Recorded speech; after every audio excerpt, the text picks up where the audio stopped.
need to be reminded. What? On the ball. So these fats, we know, although easily stored, sadly, very easily stored, they do have to go through these extra steps in order to be transported around the body. Well, if you think about it, our blood is made up of fluid, water, and fat and water don't mix. So we can't just like upload fat globules into your blood, transport it around your body. That would not work at all.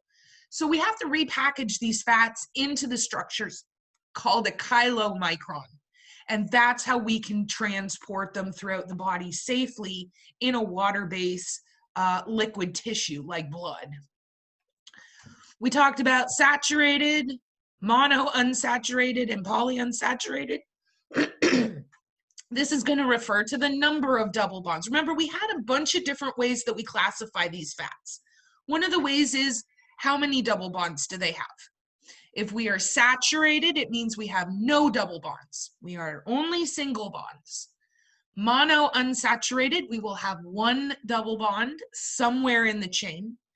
Polyunsaturated, more than one double bond somewhere in the chain. So there's picture.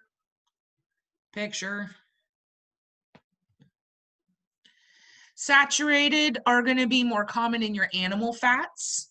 And we talked yesterday at length about what does it mean when I say saturation is increasing. Well, what I mean by that is when I increase saturations, I am increasing the number of single bonds. Think of the word saturated as kind of synonymous with single. So if I have a molecule that has many double bonds and I start breaking some of those bonds, I'm now increasing the number of single bonds, which means I am increasing the saturation. The more single bonds I have, the more liquid the fat will become. It's not quite as rigid. Those double bonds really do provide a lot of rigidity in this molecule. So if we start taking away some of the rigidity, then that molecule is going to become more and more liquid. We also classify these fats by how long is the chain. We have short chain fatty acids, which are really just building blocks. You're never going to have a food that is made of only short chain fatty acids. Short chains are just simply going to bond together to make longer and longer chains. They're building blocks. We have our medium chain fatty acids. These are going to be very easy to digest, very easy to break down, which makes sense. The shorter the chain, the less energy there is going to be needed to break it apart. So our medium chain fatty acids, this is going to be mother's milk. Long chain fatty acids are what we are going to find in the majority of our foods. And these are going to be a combination of short and medium chains. And these are going to be the most palatable, or these are the ones that are going to taste the best. So there I just said medium chains found in mother's milk. Other foods like cocoa nuts. And then long chains are going to be the most palatable. Then we talked about some specific fatty acids like our omega-3 and our omega-6. And this is just referring to where is the first double bond. It doesn't say how many double bonds. It just says where is the first one. And then your body's going to look at that, where is that first bond? And that's what's going to determine how does your body use that molecule. So here we had our omega-3. We do need to know the fancy words. Omega-3 is alpha-linolenic acid. And here we have the double bond right there. And it's called omega-3 because it is found between the third and fourth. Omega-6, which is linoleic acid, has that double bond in between the 6th and the 7th. Now, these are both known as essential fatty acids, meaning that it is essential for you to take them in from an outside source. You cannot create these on your own. You have to take these in via some sort of nutrition. So these are classified as essential fatty acids. Omega-3, we went over the jobs, the functions that it does. It reduces inflammation, helps with your cognitive function. It helps your brain to work, helps with your visual acuity. Omega-3 is very important in like our growth diets, where you have the vision and the optic nerve that is growing and developing. And so this is going to help nourish that. And it's going to reduce the chance of chronic or congestive heart failure. What happens if I don't have omega-3 fatty acids? Well, I'm going to have fatigue. We talked a little bit, rationalize that. Well, it makes sense. Fatty acids are energy producing. If you don't have it, you're not going to have energy, hence the fatigue. You're not going to have good brain function. You're going to have dry skin, heart problems, mood swings, because we are unable to control and regulate the mood stabilizing hormones like melatonin and serotonin, cortisol, which is our stress hormone. And all of that's going to lead to depression. We talked about where can we find it. We had a rousing discussion over the pros and cons of eating seafood. Blah. You can get it from fatty fish, salmon. So I think Brittany was the one that was advocating to eat salmon. Tuna. I actually don't mind halibut. I mean, I don't eat seafood, but every now and then there's a pub. Oh, another location clue. There's a pub about, I don't know, 15 minutes from me. It's right at like Highway 6 and I-10. It's called Einstein's. Einstein's? I don't remember. Anyway, doesn't matter. But they serve a really nice fish and chips, and it's like a good beer battered English fish and chips. Yeah, who needs a gray man? You guys have the mystery. I'm willing to bet one of you has some sort of spreadsheet of all of the little clues that I've given you.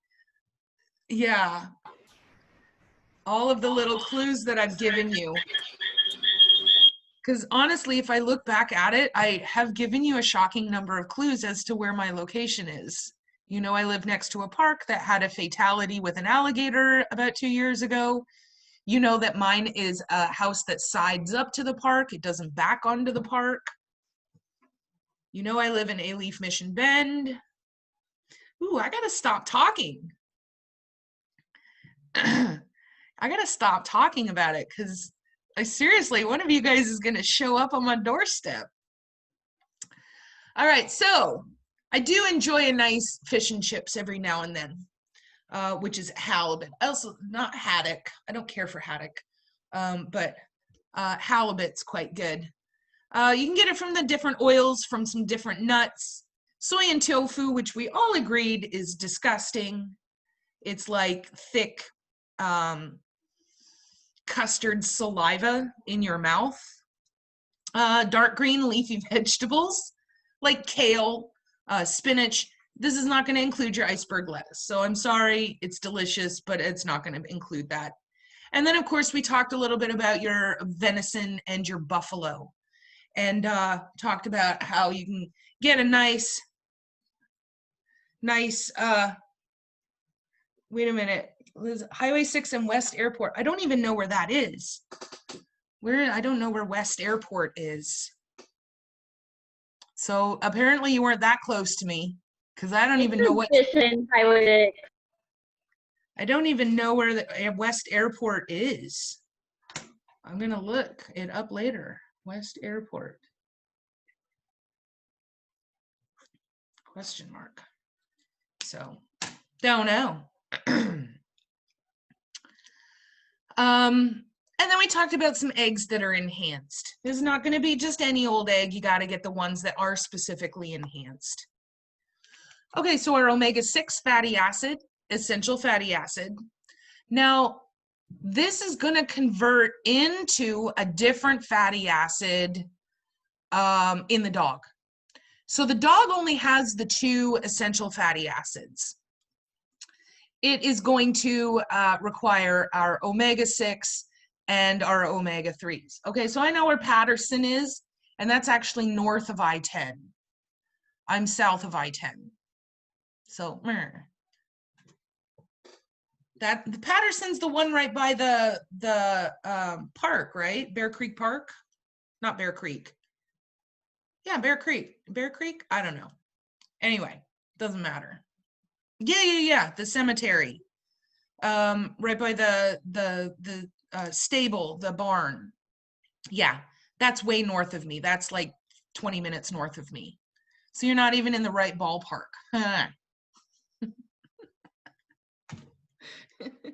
This is a fun game. All right, so there is a third essential amino acid, but it's only essential in the cat, and that's going to be your arachidonic acid. So in the dog, it is not essential because they can convert linoleic. In the cat, they cannot. So essential amino acid is, but now you guys are all just busy ignoring me and trying to figure out where I live. Ooh, Rob's actually pretty close. I gotta give it to you, Rob. You're pretty close. That's not far. That's not far at all. So there you go. Wow. I'm gonna shut up now because honestly, this is a little too close for comfort. All right, so what does omega-6 or linoleic do? Stimulates skin and hair growth. It maintains bone health. It helps to regulate how efficiently your body's utilizing these nutrients, maintains reproductive health. Here's just your picture showing essential for both dog and cat. Arachidonic acid, it is, what is arachidonic acid going to do? Well, it's going to help to dilate and constrict your blood vessels. Well, this is important not only for the elasticity of your blood vessels, but also for circulation. It's going to help to divert blood to certain areas. No, cats cannot convert linoleic into arachidonic, Haley. They have to have arachidonic in their diet. That's why arachidonic is essential in the cat, not essential in the dog. It doesn't mean that dogs don't need it. It just means they don't need to take it in their diet. Arachidonic acid is going to help with our muscle contraction, maintain our blood pressure, or maintain our temperature, help us clot, kind of important. Also helps to control inflammation, similar to our omega-3. We talked about the role of fatty acids in kidney health. Kidneys are super dependent on fatty acids to work. And when kidneys don't work, you're in a whole host of problems. Kidneys don't just detoxify the blood. It also helps to maintain the levels of different minerals, like sodium and chloride and potassium and calcium. It kind of hangs on to all of that. Helps regulate your water, which is alternatively how we regulate our blood pressure. But the other important thing that kidneys do is they produce this stuff called erythropoietin. Erythropoietin is what your body produces to tell it to produce red blood cells. Your red blood cells don't live forever. They only live about 120 days. And so when they start getting taken out of circulation because they are getting old, they're not doing their job as effectively, I need red blood cells to go ahead and be ready to take their place.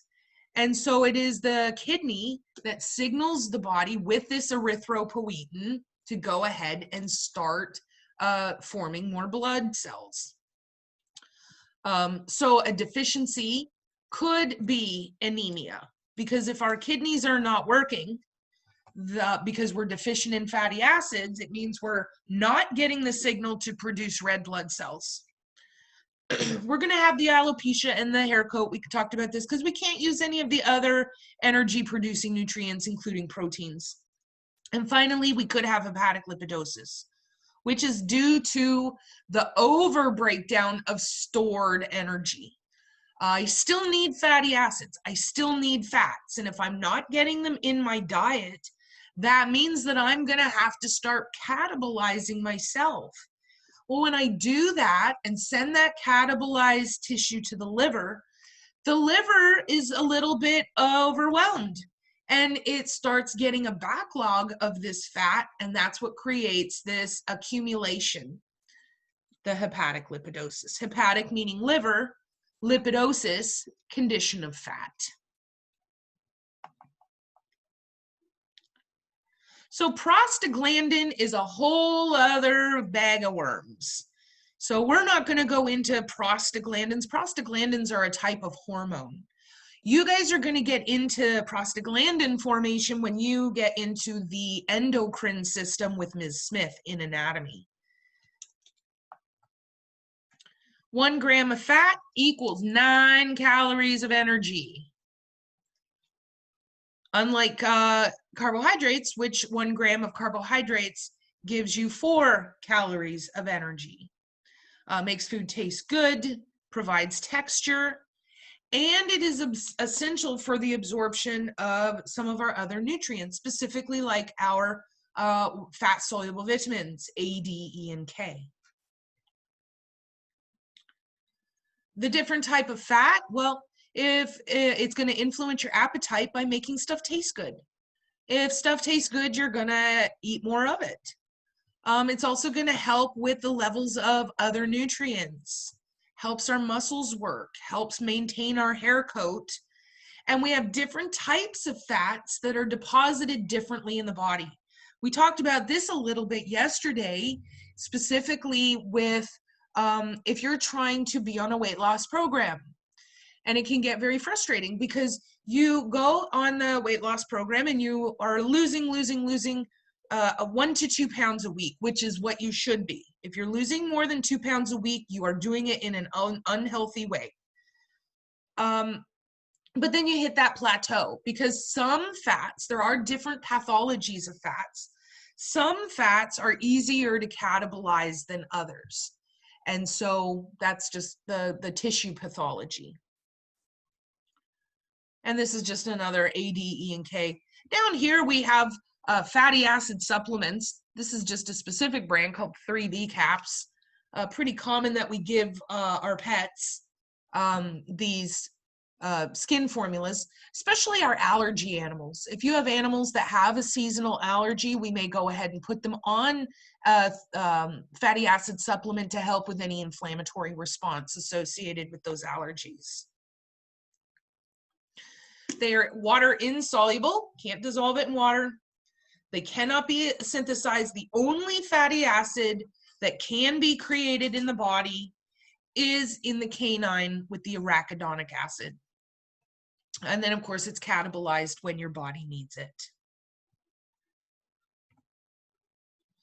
All right, so that's a lot of words. Believe it or not, we've already talked about all of this.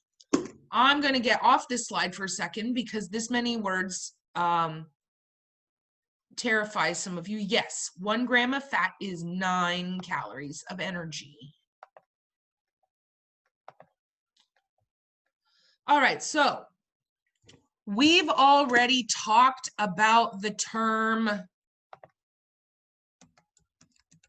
ketosis. In fact, we talked about it as far as ketoacidosis. We talked about it specific to rapid weight loss, like with the keto diet. We talked about it in relation to diabetics, our DKA. Basically, this ketosis, this ketoacidosis, regardless of why it's happening, happens for the same reason.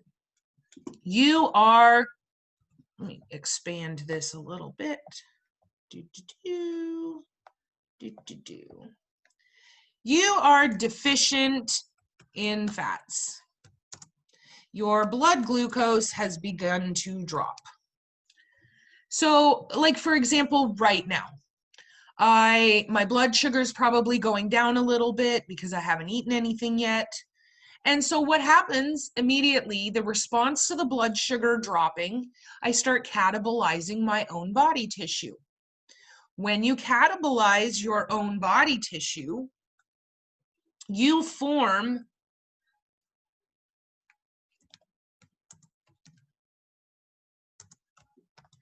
okay, this is just a fancy word. I'm just introducing it to you. There, the pollution from the factory that breaks down your stored fat, the pollution is actually called this thing called acetyl-CoA. Now, the thing is about this particular pollution, it is so dangerous that we can't transport it in the blood. Can't move it anywhere. So what we are gonna, Bernadette, you happen to be one that I was scrolling past, and that was absolutely brilliant. Now I know what I look like when I'm looking for wasps in my house. That was fantastic. For those of you that can't see her, I kind of randomly scroll through because I can only see like 2 or 3 of you at a time on the side of my screen. And so I'll scroll through just so I'm talking to each, at least I feel like I'm talking to each of you, at least a little bit of the lecture. And I was just scrolling. All of a sudden, Bernadette comes up and she's, it's a little fly. It's been here all morning and I see it. It's kind of behind the computer now, but I'm just eyeing it. And every once in a while it'll catch my eye. It'll come hit my glasses. That's what it did right now. It hit my glasses. There it goes. And I went. oh,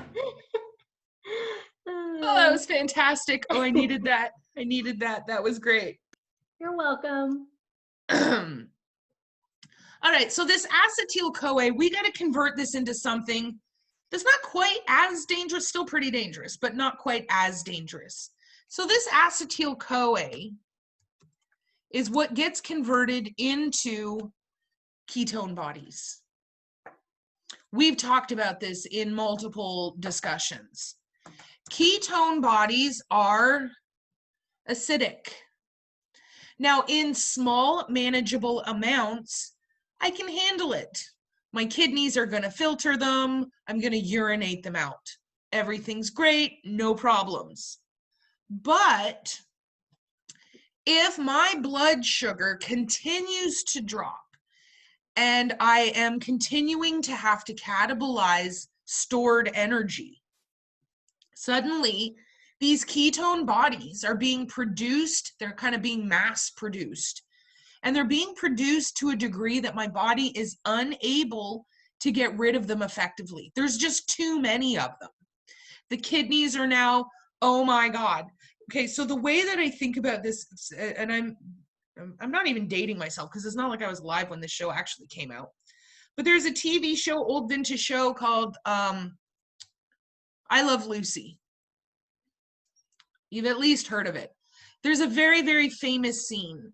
It's at the candy factory where Lucy and her friend Ethel, there's a conveyor belt of these little chocolates, and they're supposed to put the chocolate in the little paper wrapper and then go on to the next. And at first they're doing fine. Well, that's the kidneys on a normal day with your ketone bodies. Kidneys are able to wrap up the chocolate, send it down, no worries at all. Where the hijinks ensues is when they start speeding it up. And suddenly now they're grabbing handfuls of chocolate and they're hiding it in their hats and they're shoving it down their shirts and they're putting it in their mouths because it's coming too fast for them to handle. That's your kidneys. Suddenly now these ketone bodies like the chocolates are coming on the conveyor belt and your kidneys are just like, oh my God, just put it back into circulation. We'll deal with those later. And so what ends up happening is more and more and more ketones accumulate in the blood, and they actually alter the pH of the blood and turn it more acidic. Over time, this is going to lead to multi-system organ failure and cause big, big problems. So a variety of reasons why you could get ketosis. Nutrition, you're not taking in the appropriate nutrition. Keto diet. You have diabetes and your body is continuously breaking down stored energy because you can't regulate your blood glucose. Or just simply because your blood glucose, for whatever reason, continues to drop and you're having to over-catabolize your stored energy. This is what creates this ketoacidosis. So let's go back to this slide, and this should make a lot more sense now. So this is referring to specifically the animals with diabetes. Diabetes. Diabetes is a lack of insulin, and we know now that insulin is what allows us to take blood glucose out of the blood, put it into the tissues so that our tissues can get paid. Because remember what? Everyone got to get paid. Tissues aren't getting paid, so tissues go, hey, we haven't received our stimulus check yet. Yeah, hold your breath for that one. We haven't received our stimulus check. We're not getting paid. And so the body goes, uh-oh, start breaking down fat, because the body doesn't understand that there is glucose available and that we just simply can't get it delivered. Body goes, uh-oh, no glucose. So it starts breaking down fat, sending it to the liver. The liver converts it into glucose, puts it into the blood. But guess what we can do with it? Nothing. And so then the cells are like, hey, I did not get this paycheck you promised me. And the body is now getting irritated and saying, hey, I thought I told you guys to convert some energy, get some glucose, get it to the tissues. I'm not going to tell you again. He's getting a little cheeky. So now we ramp it up, and now we're breaking up even more catabolize. We're sending it into the blood. Tissue's still not getting paid. But as long as we're breaking down that and catabolizing that tissue, we are creating that byproduct. Every time a factory works, there's going to be pollution. The factory in this case is the factory that breaks down your stored energy. This is converted into this safer, not safe, safer ketone bodies. Because now we got to get rid of them. We got to get rid of this pollution somehow. But the ketone bodies are coming down the conveyor belt far too fast. It's going to cause them to accumulate, and it's going to turn the blood acidic. It's going to drop below that 7.35 threshold. And that is the story of ketosis. Do I have any comments, questions, concerns about any of that? Everybody's okay? Wow, that's awesome. You explained it really good, Miss Huff. Thanks. What is a normal pH for our, for your blood? Like, you see that it drops below 7.35. That's the normal that it should be at? So the normal range is 7.35 to 7.45. The average, 7.4. So we're just slightly off neutral, but we do have this range that we can meet. Generally, we want to keep it at about 7.4. This is for our companion animals.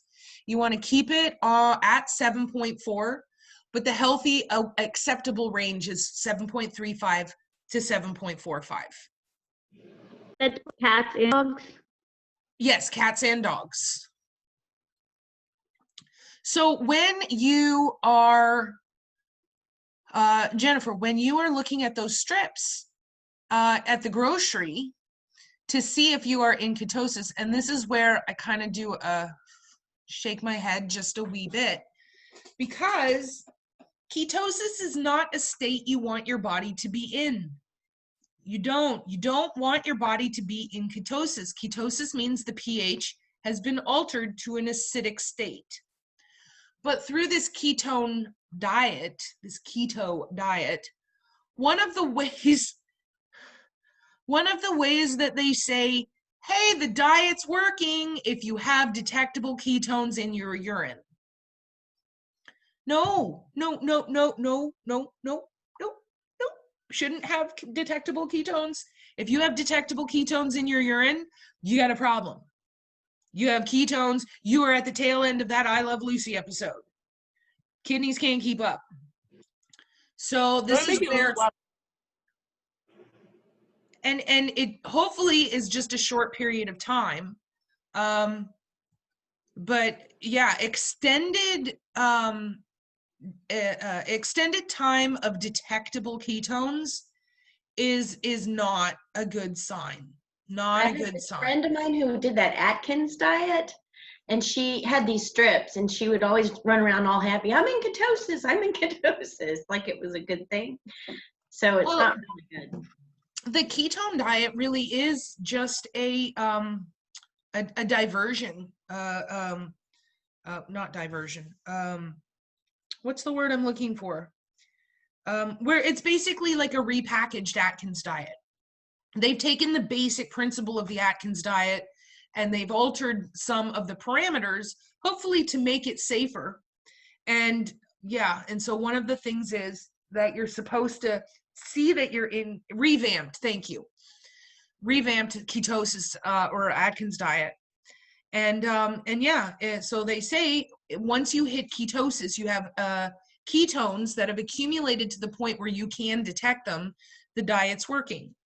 Well, it's because you're catabolizing large amounts of stored energy, which is what you want. I mean, that's what the diet is meant to do. The problem is all of these potential long-term effects associated with it. So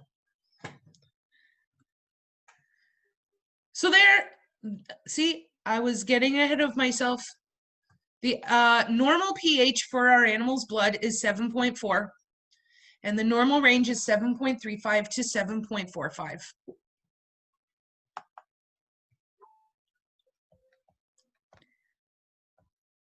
And that, my children, is the story of fats and fatty acids.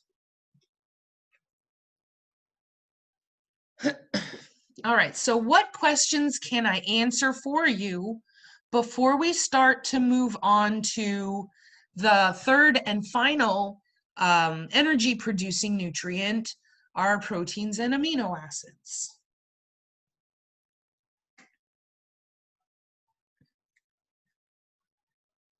Everybody is okay? Wow, that's awesome. I'm gonna make a note to self to check my facts test. So are there only those omega-3 and omega-6? Are those the only ones, or there could be a lot more? Just depends There are other fatty acids. a lot different ones. Yeah, there are other fatty acids. Those are the only ones nutritionally that we need to be aware of for our companion animal diets. Okay. The omega-3, the omega-6, and the arachidonic. Okay. And it's classified by the number of double bonds, how long the chains are, and where the first double bond is located. Perfect. Well done.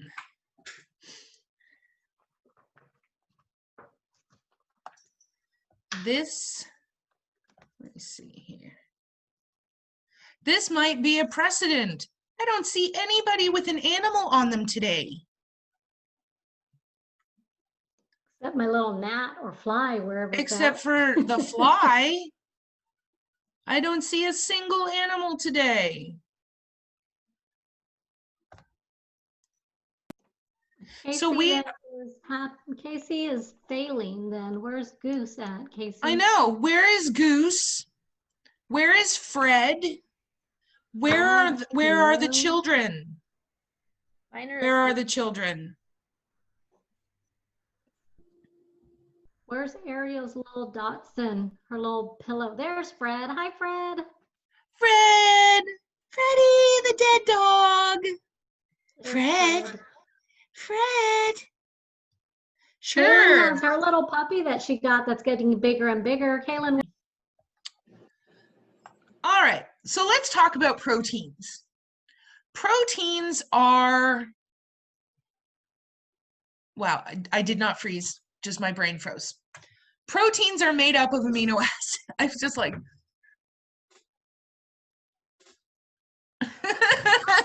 Hey, I was like, hello, is it me? no, my brain just went, All right, so where we had sugars are the building blocks of carbohydrates, and fatty acids are the building blocks of fats. And now we have amino acids, which are the building blocks of proteins. Now, the difference here is we have a really diverse group of amino acids. In our carbohydrates and our fats, we only had a few categories. There are many, many different amino acids. And we're going to talk about each of their functions because each amino acid can function independently in your body. But proteins are also the most abundant molecule in your body other than water. Your body is going to take these Legos, these amino acids. So when you eat your chicken Chipotle burrito, it's going to break down and isolate those individual amino acids, but then it can reform them into other structures. And in fact, you have a part of your cell called the ribosome, whose whole job is to do just that. Remember a million years ago when we would get that little bit of translated RNA saying, hey, this is what we need to make. And it feeds that ticker tape through our RNA. RNA is going to pull the proteins, the amino acids, and join them together in a specific way. Very similar to if you buy a Lego. If you buy one of those Lego structures, you're going to follow the directions and you're going to come up with the thing that you bought to make. We can then disassemble them again and reassemble them. And it's this diversity in our amino acids that really gives us the definition between good or high quality and bad, low quality. High quality is going to have a nice even contribution of a lot of different amino acids. And these amino acids are going to be very easy for the body to break apart. Low quality, you're not going to have that same diversity. And it's going to be super hard for your body to break apart. And in fact, a lot of those amino acids may not get to be broken apart, which means they're going to go out in your poo. So that's why you poo so much if you eat a lot of fast food, because your body, the bioavailability is simply not there. We have a low digestibility and a low bioavailability, and anything our body doesn't use goes out the other end. So if you're eating a lot of McDonald's, be aware you're going to be pooping a lot. Same thing if you're feeding your animal a lower quality food. So I pick on Ol' Roy. Pick on Ol' Roy. If you learn nothing else in this class, stop feeding Ol' Roy. Just stop. Just stop. Ol' Roy is the McDonald's of the dog world. Dogs love it because it's very high in fat, very low in quality, which is why you have to feed so much of it. A high quality pet food, you might have to feed for a large breed dog 2 cups a day. Ol' Roy, you're having to feed 3, 4, 5 cups a day. And that's because the ingredients are so low quality that you have to feed more of them in order for the animal to be able to get what they need to be healthy. Well, everything else is going out. And so you got this animal that's crapping the size of his head 5 times a day. Put him on a higher quality food. So these amino acids, they are an organic compound, and they are an amino and a carboxyl. Now, you are welcome. I am not testing you over the chemical structure of an amino acid. I'm not going to have it on a test recreate the amino acid structure. Now, this is just for you visual people to have something to look at.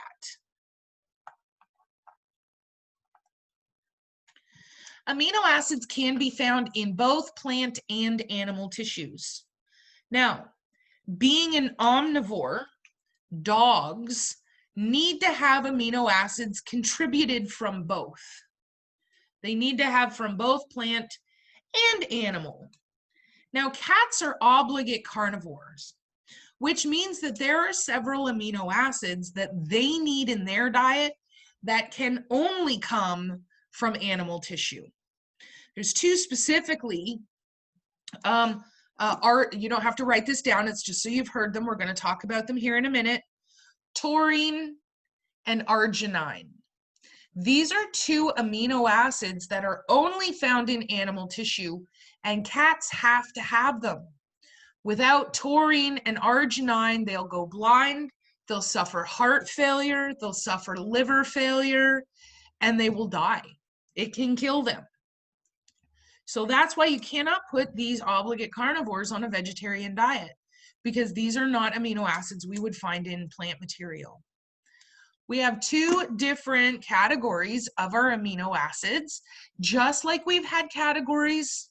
We had our essential and non-essential fatty acids. We also have essential and non-essential amino acids. Essential and non-essential, though, doesn't mean we don't need them.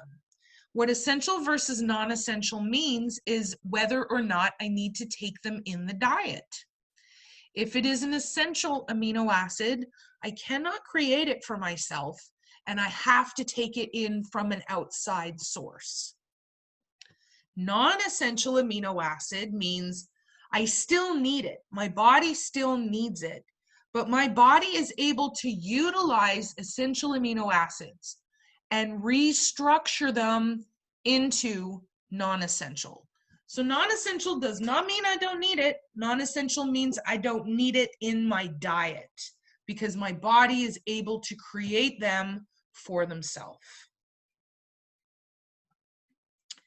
This is a list that I took directly out of your textbook. I believe it's on page 297. I may have to update that.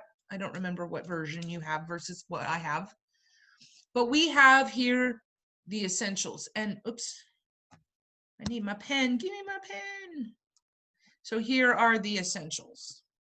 Now, we are only going to be going over and covering the essentials because these essentials will restructure to form the non-essentials. So these non-essential amino acids are simply essential amino acids that have restructured and reformed. We do not need these in the diet.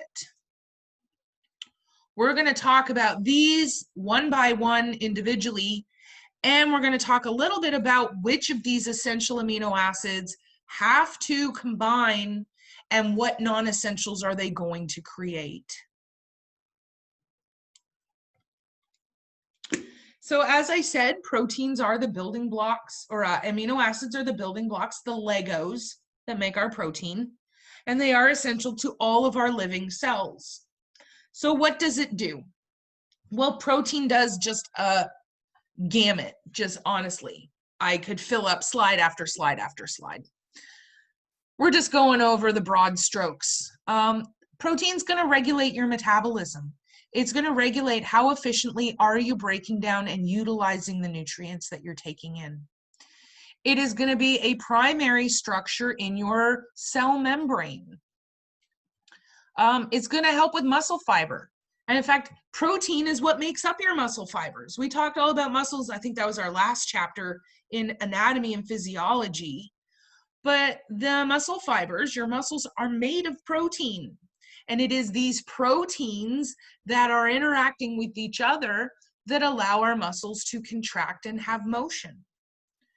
We're also looking at proteins for tissues, growth, repair, development. We also have proteins that can serve in other capacities, enzymes. All right, so what is an enzyme? We've tossed this word around, this enzyme word. Well, what an enzyme is basically an on button for something else.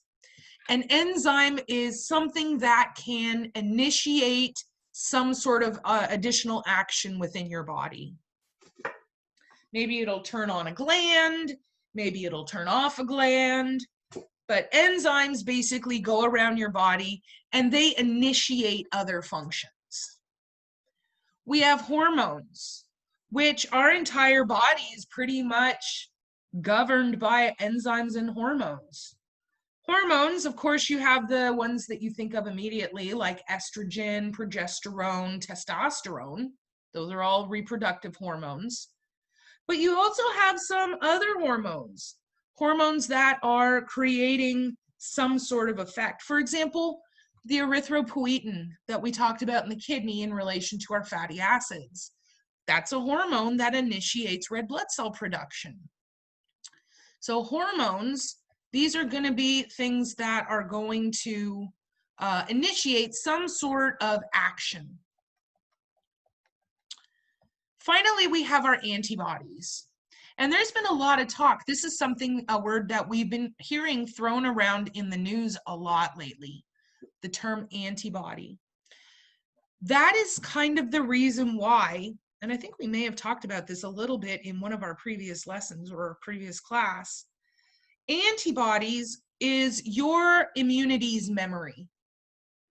When you get infected with something, your immunity Groot, right? We've got this God, this Groot, whatever deity you want to pretend that he is. I like to think of him as Groot. So we have immunity Groot, and he's looking down, and I get infected with something. And my immune system, my little defenders, my white blood cells rush to the occasion. Now, if it's the first time I've ever been infected with whatever it is, I have no idea what kind of strike attack I need to make. I'm just sending everybody. And Groot is up in his Groot house above my head, taking notes. And he's taking notes as to what is effective, what did we do, how is the war, how do we defeat it. So once we have done the war, and it's during the war that you have the clinical signs of the disease. It's not COVID that kills you. It's your body's response to COVID that kills you. The reason why, and this is where I find protein and immunology kind of fascinating. So actually, I want to talk about this for a second, because this is something that we can relate protein and antibodies to something that's going on in our world right now, which makes this abstract concept a little more real. So let's talk about it. Let's talk about COVID for a second. COVID doesn't kill you. Your body's response to COVID kills you. COVID, as we know, is inhaled. So I inhale the virus, it goes deep down into my body, into my lungs. And my body now goes, oh my God, stranger danger, and starts sending large amounts of my immune system to the lungs. Well, how do I have to get my white blood? Because my white blood cells are the things that are going to go and kill off this foreign invader. They're in the battle. It's the first 5 minutes of Saving Private Ryan. It's do, do, do, do. I mean, it's incredibly dramatic. How do I get them there? My bloodstream. But now my body goes, oh my God, send everybody. And so all of my blood vessels are going to dilate. All of my white blood cells are going to go to the lungs. And what ends up happening is I have such a push to get this massive army is that I now have the little holes that the capillary vessels use. So I have these white blood cells now moving out of the blood into the tissue, but they're moving in such mass that I now have fluid leaking out of the blood and into the tissue. I'm not bleeding into my lungs. I am leaking the fluid. It's kind of like if you think about if all of you are white blood cells and we are in the classroom, right? And it's a magic classroom. And the door can get bigger or smaller depending on the number of you going through it at one time. And on a normal day, you know, you're leaving single file, maybe 2 at a time. Nothing that the door needs to change for. But imagine what would happen if I said, okay, guys, here's the deal. The first 15 people out that door are exempt from my final and are going to get an automatic A in this class. First 15 people, 1, 2, 3, go. Well, what's going to happen to the door? Oh my God, it's going to get humongous. What's going to end up happening, the same thing happens in your cells. You are opening the doors to allow this huge flood of white blood cells, and that's allowing the fluid. That's what's causing the pneumonia. That's what's causing the respiratory distress. That's what's causing the failure and the death. And now they're finding that this virus, once it gets into the lungs, has a very easy access to your blood. Well, where does your blood go? Everywhere. So now we're finding virus in the liver, in the kidneys. And now your body is like, oh my God, where did he go? And it's kind of like, okay, you guys know I'm insanely visual. So I am a humongous fan of a show called The Big Bang Theory. I love it. I'd sometimes just put it on shuffle. I own every single episode. I'll just shuffle it, play it in the background. It's kind of like The Office. And there's an episode where the main character, Sheldon, he goes a little more bat-crap crazy. And they find him in this big ball pit. And Leonard's trying to get him out of the ball pit. And he dives into the ball pit and he comes up somewhere else and goes, bazinga. And then he dives back in and comes up, bazinga. Bazinga. That's what the virus is doing in your body. It's diving into the ball pit, sneaking somewhere else. And our body's like, where did he go? Where did he go? And suddenly he's bazinga right behind me. And I'm like, I go and try and catch him. And he and he bazingas somewhere else. That's what this virus is doing. That's why it's so dangerous. But once you've had the virus, now, who knew? Who knew it was so incredibly dramatic? This is happening in all of our bodies right now. So once you've had it, once you've gotten rid of it, this is where the magic really happens. And this is where our antibodies come in. Because now Immunity Groot has got an entire notebook. Man, he has been taking notes. He knows what the virus looks like. He knows what the virus's trends are. He knows how to head it off at the pass. And he has a new army of watchdog policemen specifically looking out for that specific virus. Antibodies. So now we have these antibodies, which are just a brand new patrol. And their only job is to seek out and identify this virus. Tell Immunity Groot, and now Immunity Groot's got a plan. He knows where the next bazinga's gonna be, in theory. And that's what an antibody is. And all of these antibodies are created when I got I'm pretty certain, I didn't get tested, although honestly at this point, no one's getting tested. I'm 99.99% sure that I've already had it. I'm pretty sure I got infected with it in February. I know that's before anybody in Texas was like, yeah, COVID. No, I'm 99.9% sure. I told you guys I had a high school friend who was at a conference in California, which had documented cases. He came and visited me for a weekend.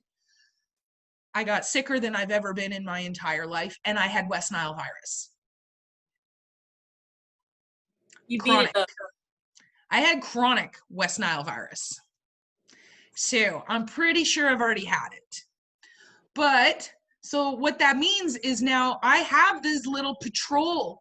My body has taken these amino acids, and that's what's assembled these little patrol beings in my body to seek out the COVID.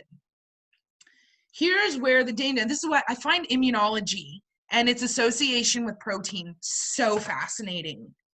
It's just so fascinating.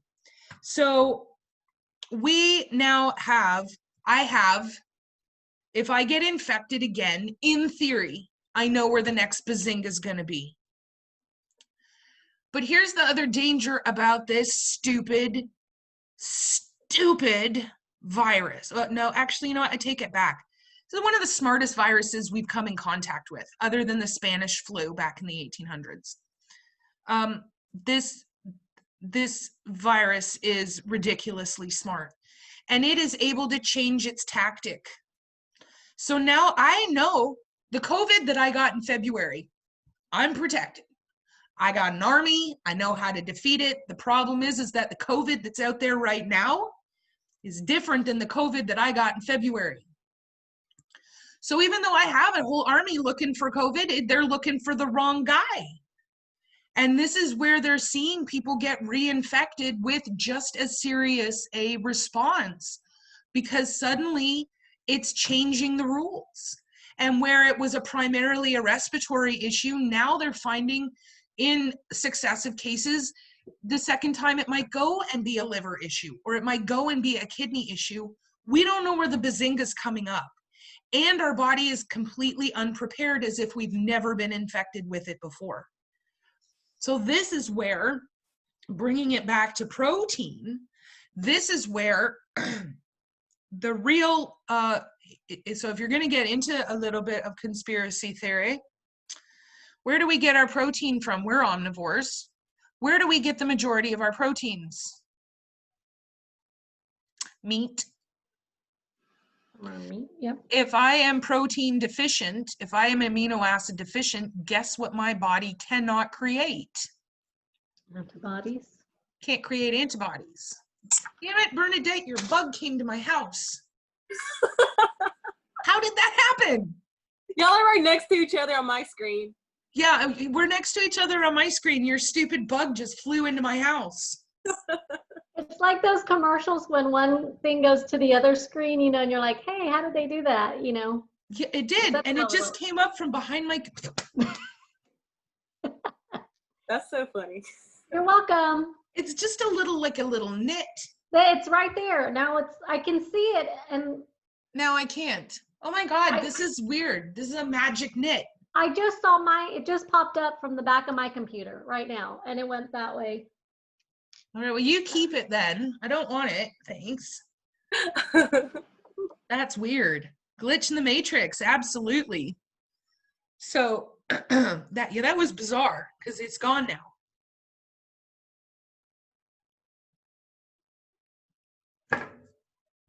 It's gone. It's So over you- here because I see it in my kitchen. All right, like so right you on keep my it table. there. I don't want it here. All right, so that's the whole point. So we get our protein from meat. What's there a shortage of right now? Vegetables. Yeah, Meat? no, yeah, meat. Do you now see why that's a bit of a problem? Because there are amino acids that we can, being omnivores, there are amino acids that we can only obtain from meat that are necessary for forming new antibodies. And so now we have just a poop show happening. The antibodies that we're forming are not effective for the virus because it's evolving so quickly. We don't even have the meat, the protein, the amino acids that we need to even form new antibodies because there is a meat shortage. And so I don't know what the answer is. So you were saying protein deficient means no amino acids, meaning no antibodies? Yeah, so if you are protein deficient and you are not able to take in the amino acids needed to make that specific antibody, you don't make the antibody. So let's continue to use the analogy of Legos. So let me see, you get infected with the COVID and your body's gonna make an antibody. But the COVID antibody takes specifically 1 blue Lego, 1 yellow Lego, and 3 red Legos. And those are the Legos that you have to make that specific antibody. But let's say the red Legos you can only get from eating beef. And suddenly there's a beef shortage. You can't get red Legos from chicken. And you cannot get red Legos from fish. You can only get red Legos from beef. So now even though you have the blue Lego and the yellow Lego, you don't have the red Legos to make the antibody.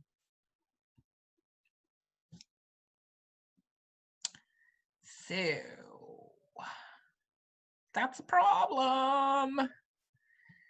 That's where I find that, especially with protein and its role in your immune system, I find that really fascinating. This is one of those things when I'm not sitting thinking about serial killers or the paranormal, I sit and think about immunology. I thought I heard a wasp. but I guess I did not. I was about to break out my chancla. I had it written down here, so I remembered the word. But yeah, so the protein and its role in immunology, really interesting. And so that's where I think relating a lot of this nutrition, because I know sometimes nutrition is like, oh my God, it's just memorizing and this sucks. But understanding its role in like what is happening today, it has a very dramatic role in what is happening to us today. And by manipulating these nutrients, we are better able to provide our bodies with what we need to hopefully eventually figure out where the next bazinga is going to be. Because yeah, that's the truly terrifying thing, is that's why you're not protected. That's why the doctors are saying second wave, third wave. It's not that the population that hasn't been infected are going to get infected. No. When they talk about a second wave, what they're talking about is the exact same, if not worse, is that people, even if they've been infected, are going to get reinfected, but we don't know how it's going to react in the body. We know that the first wave was primarily respiratory, but if you've been reading, now we're seeing in some children, it's a skin inflammation. We're seeing in some adults that it's causing stroke and neurological issues. We're seeing in people in their 30s and 40s going into kidney failure. So it's having bazingas. It's bazinga-ing all over the pool, and we can't figure out where the next bazinga is. And our bodies are at a loss, because the minute that they assemble the blue and the yellow and the 3 reds, suddenly we are looking for that. And then this new COVID comes in and he's like, yeah, good luck with that. Because the thing that detects me is like 3 yellows, a green, and one of those little weird clear pieces. And now our body's, well, crap, we just spent all this time making this. Now, what? So that's how protein is really an important thing to talk about. That's why it is incredibly, from a nutritional standpoint and from a conspiracy theory standpoint, incredibly terrifying that the one thing that can protect our body, the creation of antibodies, even if our body was able to do it, we don't have the ability to give it the Legos to do it. So, yeah, that's a problem.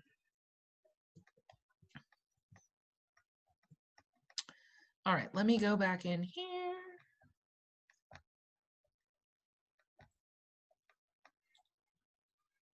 All right, so that's my spiel about antibodies. Sorry, I got a little bit on a soapbox there, but I get excited. So we can have proteins, amino acids bonded with each other, but we can also have amino acids bonded with, oh, hang on.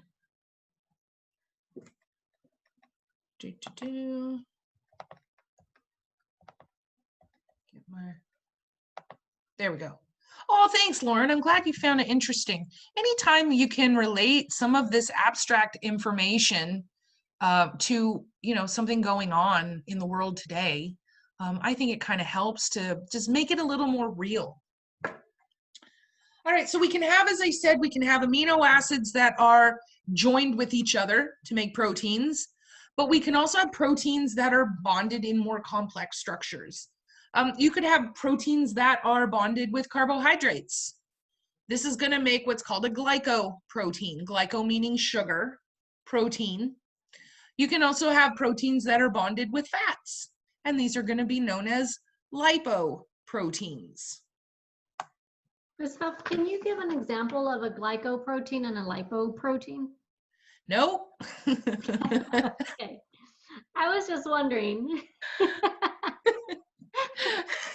Thank you. That was not the answer you were expecting, was it? No, it wasn't. Off the top of my head, I cannot. But at the bottom of my head, I can find out. Okay. Thank you. Absolutely. I'm not going to make it up. If I don't know something, I'm going to go.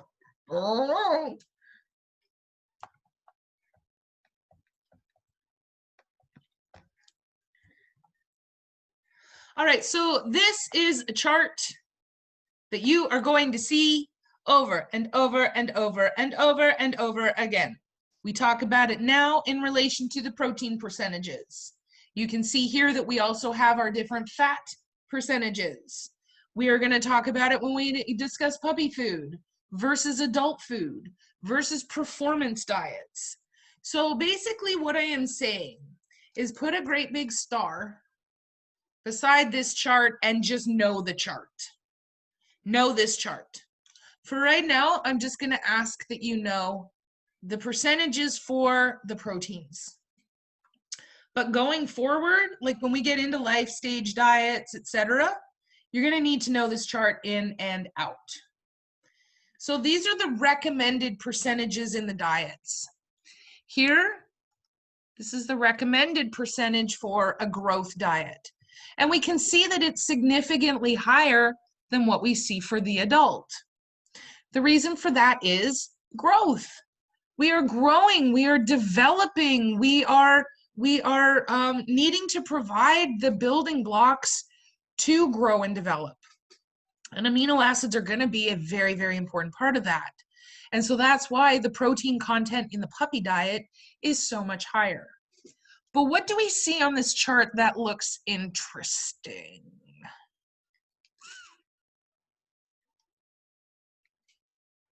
The recommended protein for our lactating and pregnant female is the same as the recommended for our growth. Moving over to the fats for just a second. I'm not going to ask you know the fats. I'm just pointing this out. Look at this. So what that means is that if I have a pregnant animal during the final 21 days of their pregnancy, I can switch that pregnant animal to a high quality puppy food, because during the last 21 days is when the majority of puppy development is going to take place. And so I can switch them to a high quality puppy food and provide them with the nutrients that they need to sustain and allow the growth and development of the babies.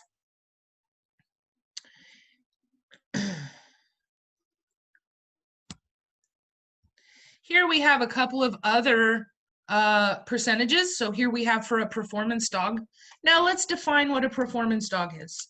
Performance dog, we actually have a couple of different types of performance, all affecting the animal's body in different ways. A performance dog could be just what you're thinking of, like a sprinting dog, like racing greyhound. A performance dog could also be something like an agility dog that goes into agility competitions. But a performance dog could also, by definition, be a dog with a job. Maybe you have a barn dog whose job it is to herd up the cattle, to herd up the sheep. Why do these performance animals have such a higher percentage of protein needed versus our regular adults?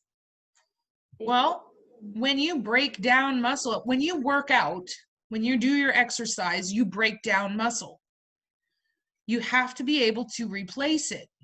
We need to have the Legos to do that. So in our performance animals, they are breaking down these protein-based structures far faster.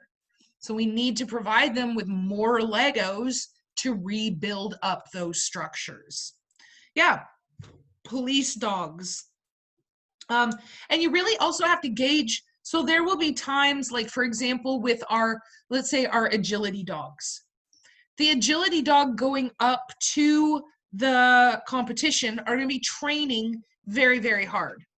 So you're going to need to bump up their protein. But in between, you may taper off the training a little bit.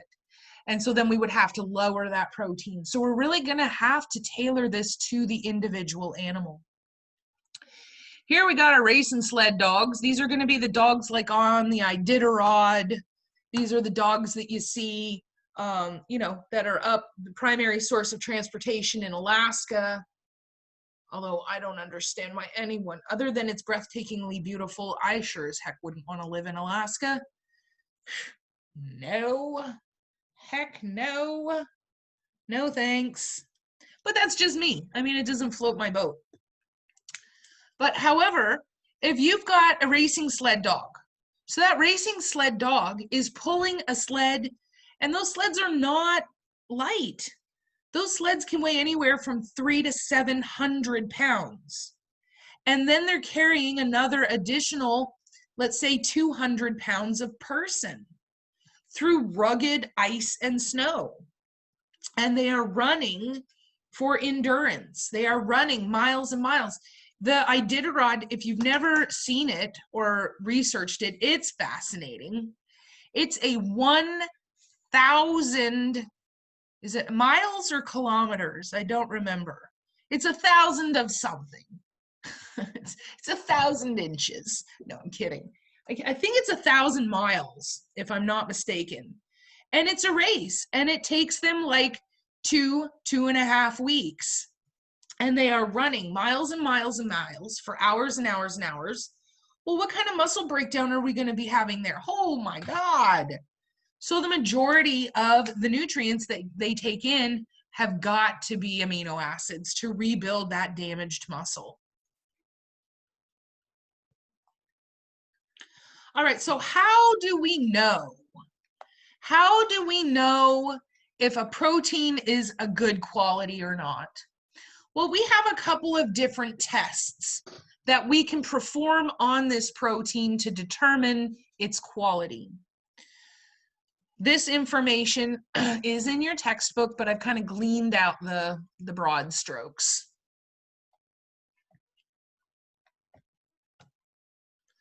All right, so this first test is known as the NPU, or the net protein utilization. Basically what this does is it takes a protein, usually something like egg. Eggs are considered to be almost a perfect protein. They have a very diverse amino acid composition, meaning that they have all the different colors and all the different shapes, and you can get so many different Legos to build things in your body from eggs. The greater the diversity of the amino acids, the higher the quality of the protein. Well, that makes sense because like a McDonald's hamburger, as I said, a McDonald's hamburger, if we're comparing it with Legos, a McDonald's hamburger is nothing but those little 2-part red Legos that everyone uses to make the chimney on their Lego house. You know the ones I'm talking about. The only thing you can really do is stack them on top of each other. And then you need like thumbnails of steel to pry them apart, especially if you've only got 2. You're trying to pry them apart. The edges are making your fingers bleed. We've all played with Legos. We all know. Well, McDonald's hamburger, that's all it's made of.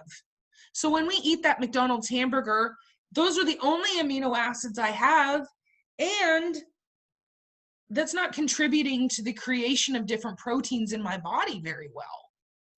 Whereas a high quality protein is going to have many, many, many different colors and shapes and sizes of proteins.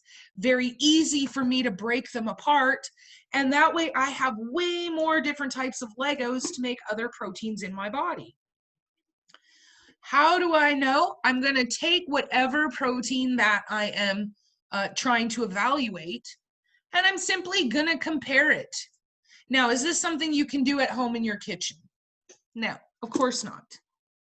This is where we are looking at its molecular structure. Oops, I just did something bad. We're checking its molecular structure. Yeah, Bernadette, you still have the bug because he's not here. Yeah, he's not here. So it's still at your house. It's flying like above my lights and by my computer. Yeah, it's gone Yeah. from here. I don't have it. So just keep it over there. Eggs are considered to be the perfect protein because they are immensely diverse in the amino acid profile. And absolutely, Jennifer, that's why bodybuilders will ingest eggs. Now, don't drink eggs.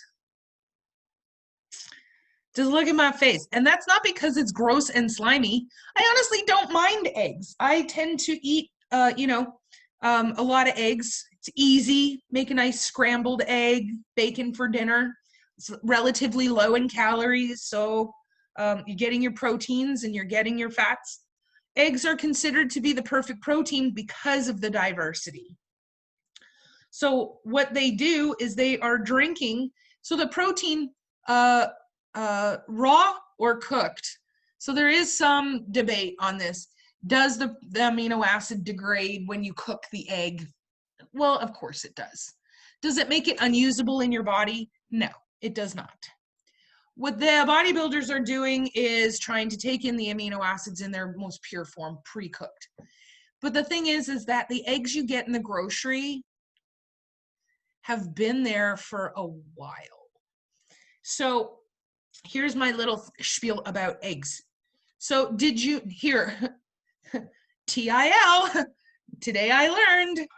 So eggs, if you get eggs from farm, like I have a girlfriend who has basically a ranch, and she's got chickens and horses and miniature, I don't know why she has miniature horses, but she does, and they're fabulous. They're like big dogs. And so she'll go out, she'll collect some eggs, and she gave me some eggs, fresh, like laid that morning, still warm. Okay, they weren't still warm. She brings me and I said, okay, well, how long can I keep these? And she said, well, put them in the fridge. You can keep them for about 6 months. What? She says, oh yeah, if you put them in the fridge, they'll stay good for 4 to 6 months. The shelf life of a fresh egg at minimum is 4 months if it's refrigerated. So that tells you a little something about the age of the eggs that are going to the grocery store, where from the time that they are delivered to the time that they are being told that it's no longer good, sometimes only 3 weeks. Well, if eggs are good fresh for 4 months, that tells you the age of the egg. And so what has happened is you can't guarantee the that it's been properly refrigerated the entire time. And so when you get farm fresh eggs and you put them directly immediately into the fridge and you keep them there, there's really a very, very little chance that you're going to develop salmonella, even if eating them raw, because the bacteria hasn't had time to. Now, I still wouldn't risk it, but with your grocery store eggs, you can't guarantee that they've been appropriately refrigerated. And so salmonella is a very, very real possibility. It's going to cause some pretty nasty gastrointestinal issues. I had salmonella once, wasn't fun. So when we are looking at our protein, all we do is we're going to take the composition and we're going to compare it to this that is already known to be of a very, very high composition. Does that make sense to everybody? All right, we have only got about 4 minutes left. Here's what I'm going to do. Without going in and doing the rest of these tests, we're going to pick it up here on Wednesday. I am going to open the FATS test on Monday. I will open the FATS test, same old, 3 o'clock, close it on Tuesday at 7. So I need to make a note. Open FATS. Wow, it's almost the end of May. Do what? But it's almost the end of May. Don't remind me. Right? Dang. Crazy. Crazy. It's my birthday next month, so that's nice. Oh, nice. That's awesome.